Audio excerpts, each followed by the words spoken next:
This is episode 8 of Podcast Local from On The Go FM.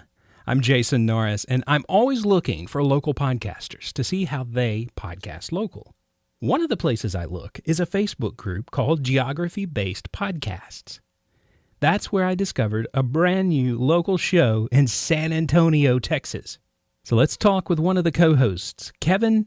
Kevin, how do you pronounce your last name? Is it Barron or Baron? Well, that's another funny thing. I've always said Barron. We moved to San Antonio and everybody says Baron. Oh, okay. So I'm learning to repronounce my own name. But it's Kevin Barron, it's Barron. And our podcast is called Beyond the Riverwalk, and it's a newcomer's guide to San Antonio. The Riverwalk in San Antonio is this 15-mile long, partially man-made river. And there are shops and restaurants and nightclubs and hotels all up and down this thing downtown. It's an amazing tourist draw for the city, and it's a beautiful place. I mean, it's maintained like you wouldn't believe.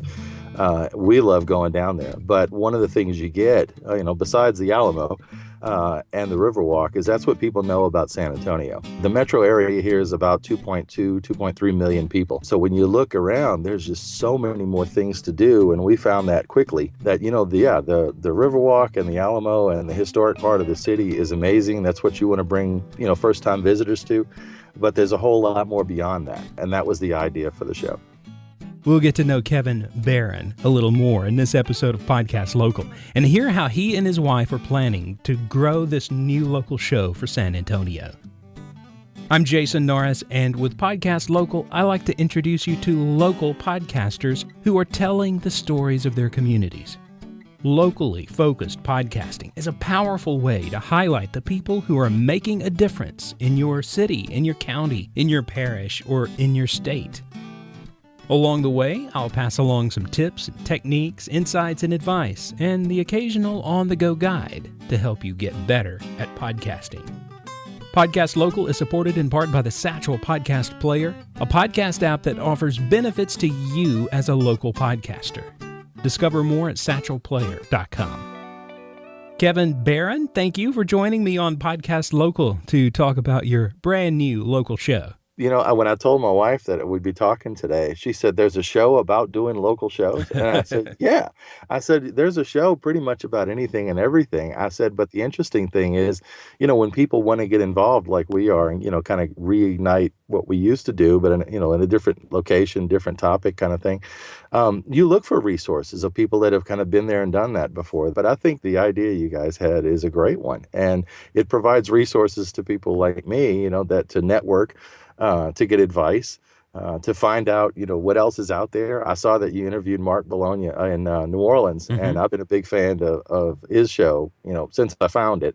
And I grew up in New Orleans. There are so many things that he's told us, through the research that he's done, like about the Mardi Gras Indians. To me, was the most interesting episode that I've listened to, because I had no idea what the history was there. I grew up with it, but learned so much that it's like the first thing I wanted to do was to go tell my relatives when we were down there for Christmas. Did you know the story? Did you know the history about this? And so to me, when you do that and you can help, either share some fun or help educate folks or whatever else, it enriches people's lives. I think that's one of the great things when you do a local podcast is if you've got your attention really focused on your geographic niche, right? Then you start to pick up on these little stories. Are there tunnels under the city? Are there, subways over here? And then all of a sudden you can go research that. And if you find out, then you can start telling people. Yeah. To me, that enriches, your life because you feel a little bit more part of the community, and when you share it with other people, you're hoping that they do as well. I work in an office, full-time job. I work with two other folks immediately in my office and a part of a larger organization. And one has lived here for many years, grew up in another part of Texas. One has lived here pretty much all his life. But when I've gone out just in preparation for doing the show, we kind of did, my wife and my daughter and I went out and did what we call like a roadside San Antonio tour. We went and found a bunch of stuff that was just kind of odd and unique, roadside attraction kind of stuff. We took a bunch of pictures and we were going to try to figure out how to do something with it down the road for the show.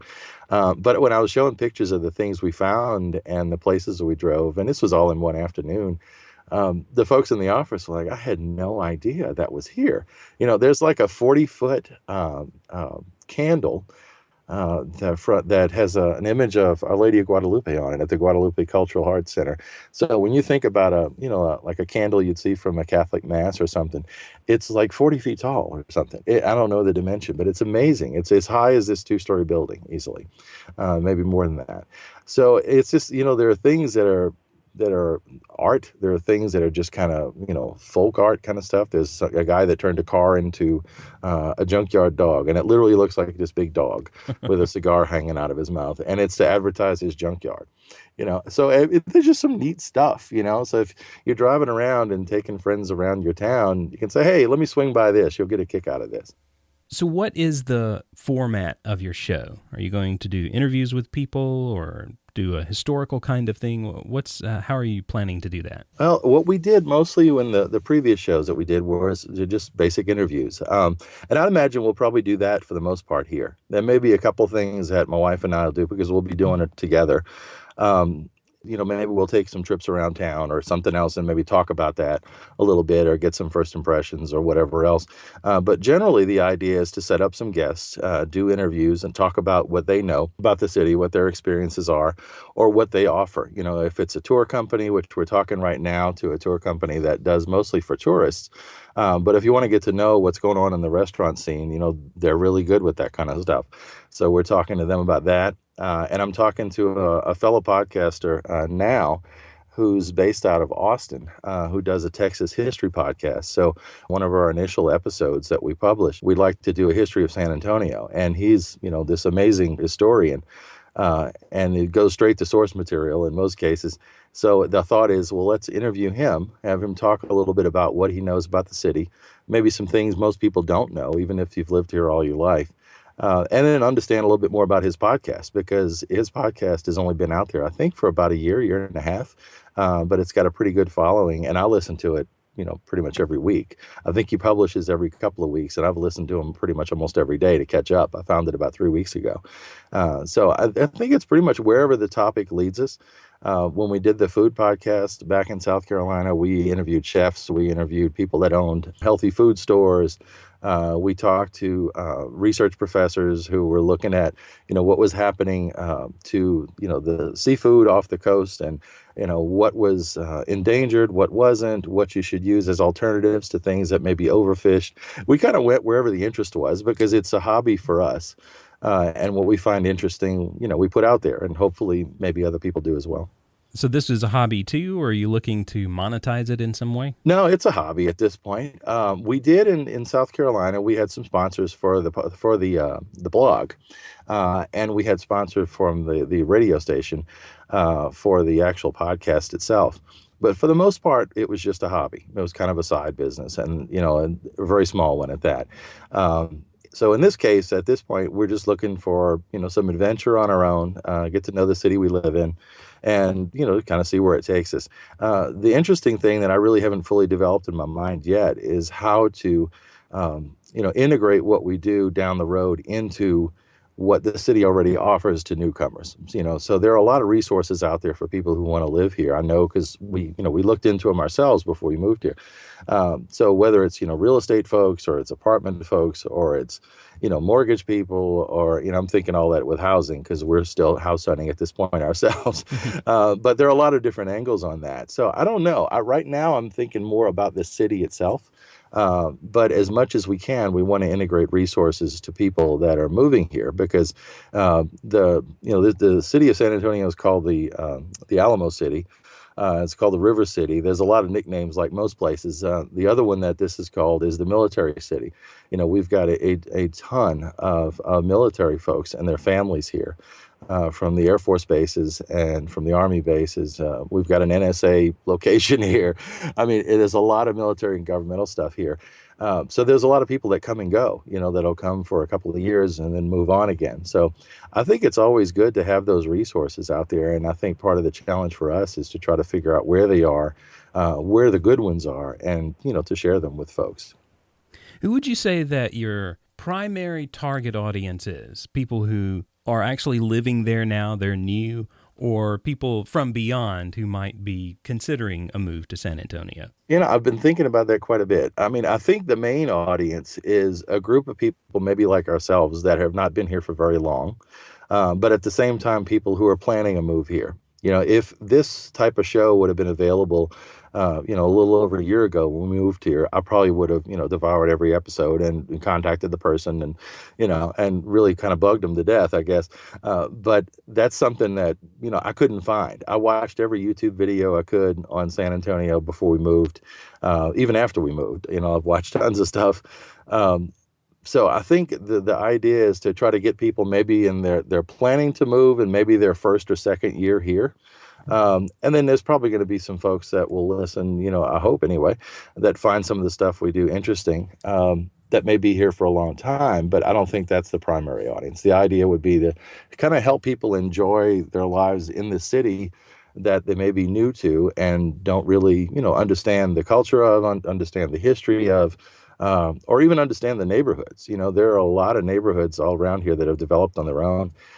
Within the city itself, there are a lot of individual incorporated cities. So you may, be driving across San Antonio and you'll cross two different separate and, incorporated towns completely engulfed by San Antonio itself.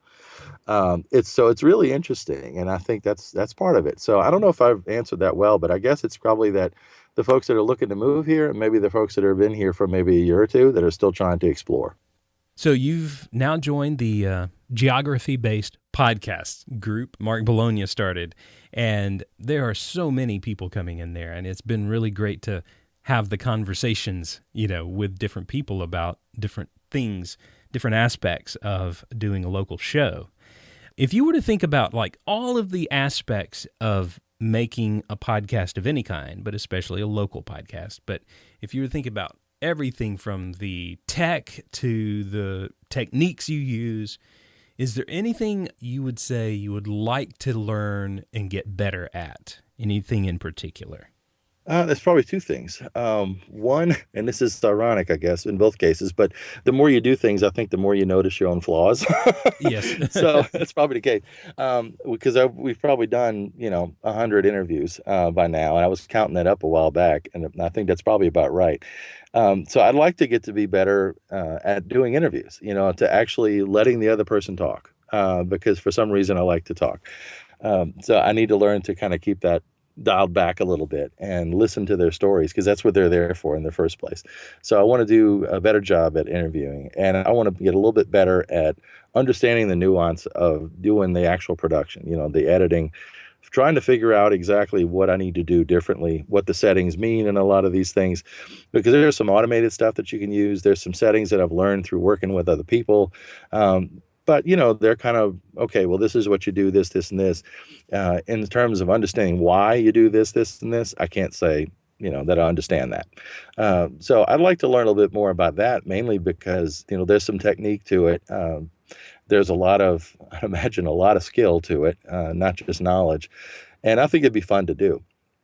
So probably both of those, but at the same time, both of those are at the root of what we're doing. So hopefully over time, everything, will improve.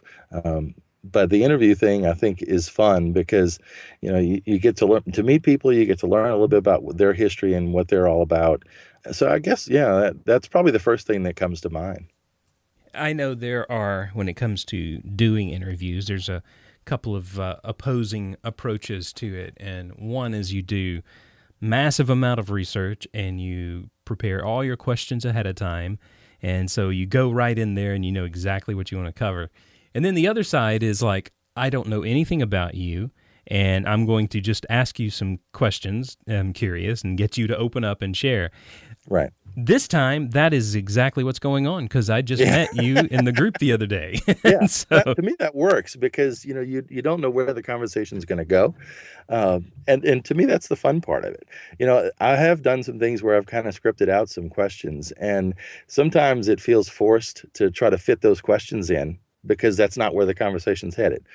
Somebody could say something that's really interesting and you want to follow that up, but wait a minute, I've got 8 more things on my list to cover, and I only have, another 30 minutes or 20 minutes. Typically, when we did shows in the past, they'd probably run 30, 45 minutes, and that was sufficient. If they ran longer than that, we usually tried to split them into a couple of episodes, because that's, people's listening attention. I listen to podcasts at work a lot during lunch or when I'm doing projects. So a 30, 45 minutes a pop is probably works for me. Yeah, I think that I like that idea of just kind of going with it. I checked out your website, and I've, obviously being part of the group, know a little bit, and appreciate your interest in what we're doing. But I just wanted to chat, and so it seems like it's working good. By the way, I don't know if you've listened enough or to know, but that Podcast Local has a sponsor. It's the Satchel Podcast Player. Have you heard about this? A little bit. I saw it on your website. I can't say I'm like the versed guy in it. Well, it's like, if you have an iPhone, you have the podcast app on there already. But the Satchel Player is a little different. It works in the same way. You subscribe to your shows and you're able to listen to them there. But one of the features that it has is local. In other words, you go to Discover Podcasts, and there are categories like money and storytelling and technology, politics, all that kind of stuff. But one of them is local. And so you click that button, and it's basing it on where you are. And what it will do is look around and to see if there are any other locally focused shows, or possibly local shows that, they may be a topical niche that anyone in the world might be interested in, but it's being produced by someone, right down the road. And it's been a great way to look and see what other kinds of shows are all around you. Yeah, I did not know about that. Thank you for telling me the details, because I'll definitely check that one out. Yes, and now if you, like you, or a local podcaster, what you would want to do is go and register your show. Everything's free, but what you do is you just go to thesatchelplayer.com and you register that I'm doing this show in San Antonio. Yeah. And you describe it, and then it will be later someone else is in San Antonio. They'll look for this, and then they'll be able to discover your show. It's also a great way too, by the way, if you're if you're a podcaster. I think we're, a special breed here of people. Yeah. I don't know about you, but I end up talking about podcasts all the time. So much so that, it's like my wife would like to talk about a different subject from time to time. I've been there. No, she likes podcasts. She listens to it, but she's not in it as much as I am, just that intense interest in it. And this is one way you discover local podcasters in your area that you could even connect with, even if you never created something together as far as a show, but it's like, hey, there's another podcaster nearby. Yeah. I tried to pull together a group of folks for at least part of South Carolina, and there were very few. It was hard to find people. At least hard to find people that, weren't far away, that were maybe in another city or something like that, because podcasting, I guess, wasn't as big. Yeah, I'm definitely going to try that out, because I'm willing to bet you there are a ton of shows here in town that I just haven't been able to find through this standard app. Yeah, it's being made by Bo York, and he has a local show called Let's Talk Jackson for Mississippi. And okay. So, yeah, it's kind of cool. He understands the need for local, to discover something like that.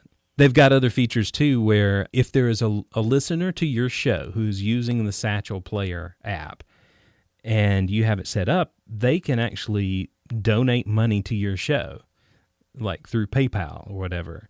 And if your show is ever supported on Patreon, they've now made a connection with Patreon as well, that you can support it within the app, which I think is really cool. That's a great idea. Yeah, that's a great idea, because even doing a simple, kind of thing like we did and having sponsors that helped us, through the radio station and other things, there are expenses that go with this kind of stuff. And you want to be able to do more. The more you do, the more you want to do. And hobbies can get really expensive. Yes, they can. I'm not a golfer or anything like that, but I know that it adds up. So that's a great idea, too. That's a great feature. Is there anything I haven't asked you yet that you would really like to share about your show, about you and what you're interested in? I guess the first thing that popped to mind while you were saying it, and to try to kind of go with gut instinct, was, why did we move to San Antonio? I guess that's one question. The easiest part of it is, I moved from my job. But of the options that we had, and that we looked at, I'd say we moved here because this is just my opinion. But interestingly to me, having grown up in New Orleans, San Antonio is a lot like that. It's very different, but it's got a ton of history. And I love going back to the city of New Orleans. I love visiting there. We've not lived there since, I think, 95, but at the same time, we've got tons of relatives. So we're back, periodically, pretty frequently. But San Antonio itself has got so much history. It's probably, one of the, if not the oldest city in the state. It may be, the only one with a real unique, very, very interesting history. There's some things that we're hoping to learn, that I probably don't know, but there's a lot of things that I do know about the city that to me remind me a lot of New Orleans. It changed hands a lot. There's a lot of really strong cultural influence that stays, even to this day. There seems to be, despite what the news says a lot of times about major cities, people here are really friendly. And I found that, growing up in the city of New Orleans and going back to, people typically are very friendly. So it was a really nice change for us. And we love the city. So in terms of recommending places, I grew up in New Orleans. I like New Orleans. But where we are now, I can definitely recommend San Antonio. And it's a place that we really want to get to know better. And, like I said, that's one of the prompts for doing the show. But it's also a place that, we'd probably want to do all these same things, whether or not we were doing the podcast. We've done all the touristy things in the year we've been here. We've been to Six Flags, we've been to SeaWorld, we've been out to Green, we've been out to Fredericksburg. We've done a lot of things that a lot of people do. And there's a lot more to see and do in all those places. But we want to kind of go to the different neighborhoods. There's a pizza place here called Dough that is one of the best known, wood-fired oven pizza places in the country. And we happened into it one day. I sent a message to a friend of mine who has a wood-fired pizza place in South Carolina. And I got a message right back, and he said, I have been wanting to go there forever. And I was like, wow, we just kind of came, here one day. So there's a lot of things to find and explore, but it's a neat city. And it seems to me, at least in my mind, my heart, it kind of parallels New Orleans in many ways.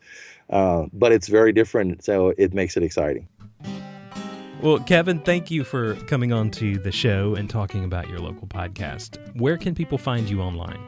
You can find us at Beyond the Riverwalk, or just Beyond Riverwalk if you want to leave the out, beyondriverwalk.com. Well, I appreciate it. Thank you so much for taking the time to talk. No, thank you very much for the interest and for doing the service you're doing, because I know it's helping a ton of people. Beyond the Riverwalk is a brand new local podcast. It'll be interesting to follow along as the Barons grow their show. If you're just starting your own local podcast, or you would like to, well, I've created an on-the-go guide featuring 7 ways to tell the stories of your community. There's even a guide for how I record while I'm on the go. You can get both of those guides for free when you sign up for the newsletter at podcastlocal.com. I'm Jason Norris, and thanks for listening. Oh, by the way, on the next episode of Podcast Local, I'll be talking with another local podcaster. He's not new. He's been podcasting local for more than 4.5 years and will be approaching 300 episodes this year. And he's really making a connection with his local community. Listen and learn from Chris Hollifield from I Am Salt Lake on the next episode of Podcast Local from On The Go FM.